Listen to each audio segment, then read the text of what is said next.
Finishing details is the final phase of the culinary process, in which the dish is prepared to be served to the diner. In this phase, before going to the dining room, the dish will be assembled, integrating all the elements: main ingredient, sauces, or garnishes. The decorative elements will be incorporated and the final touches will be given. Playing with supports of different shapes, colors, materials, and reliefs will give the sense of greater elaboration and will complement the sensory elements which have been sought.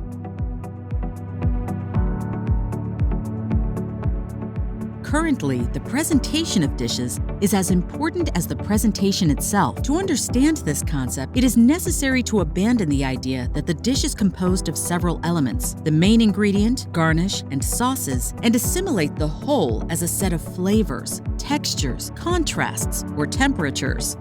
Before going to the dining room, we have to check that the presentation is neat and meticulous.